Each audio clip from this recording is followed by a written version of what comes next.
লোহার পা লাগাতে পারবা, কিন্তু আমাদের শরীরে এমন অনেক কিছু আছে যেটার আর রিপ্লেসমেন্ট নাই, যেমন হার্ট, হৃদয়, যেমন অনেক নার্ভ আছে, মস্তিষ্ক আছে, এগুলো কোনো রিপ্লেসমেন্ট নাই। কি নাই? যেমন দেখো একটা লোক যদি কোমায় চলে যায়, বলে না কোমায় চলে যায়, ওই যে প্যারালাইজড হয়ে যায়, ওর কিন্তু আর ঠিক হয় না, জানো? এমন না যে কোনো সুস্থ মানুষের বডির কোনো একটা রগ, কোনো একটা রক্ত, কোনো একটা পার্টস নিয়ে এসে ট্রান্সফার করে দিল ঠিক হয়েছে, এরকম তো হয় নাই, হয়েছে? যারা প্যারালাইজড হওয়ার পরে ঠিক হয়েছে ওরা কারা? যাদেরকে থেরাপি দিছে, চিকিৎসা করছে, একটু এক্সারসাইজ করাইছে, তারা হয়তো ঠিক হয়েছে।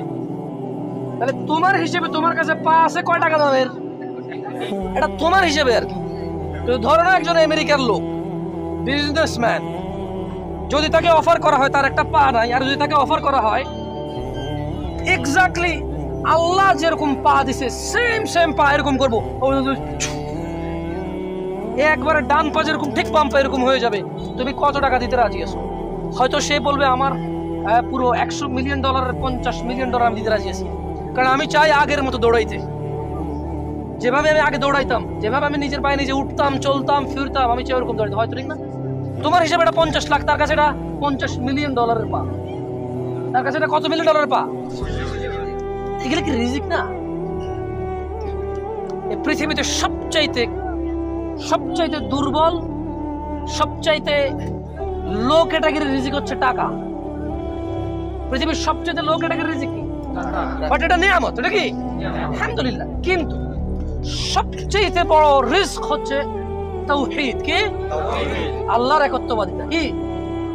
এটা হচ্ছে সবচেয়ে বড় রিজিক, কারণ এটা জান্নাতে ঢুকাবে। কোথায় ঢুকাবে?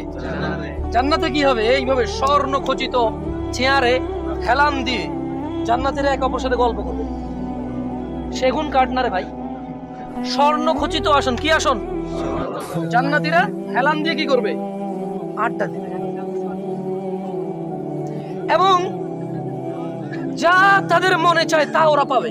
কোথায়? হাতের নাগালে। কোথায় পাবে? হাতের নাগালে। ওদের পায়ের নিচে দিয়ে ঝর্ণা বইবে দুধের। এই জান্নাত পাবে তাওহীদের কারণে। কিসের কারণে? এই জন্য পৃথিবীর সবচেয়ে বড় নিয়ামত কি? কারণ ওটা, ধরো তুমি মাটি কাটলা, 500 টাকা পাবা। মাটি কাটলে কয় টাকা পাবা ডেলি? ভ্যান গাড়ি চালালে 1000 টাকা পাবা। তুমি একটা চাকরি করলে হয়তো তুমি মাসে 30,000 টাকা বেতন পেলে, ডেলি কত হলো? 1000 থেকে একটু বেশি পড়ে, কারণ 4 দিন বন্ধ আছে। কদিন বন্ধ আছে? কোথাও 6 দিন, 8 দিন বন্ধ, 2 দিন করে সপ্তাহে। তাহলে তোমার একদিনের বেতন হলো ধরো 1400-1500 টাকা। কিন্তু যে তাওহীদ নিয়ে আসে এর বিনিময়ে সে কি পাবে? জান্নাত।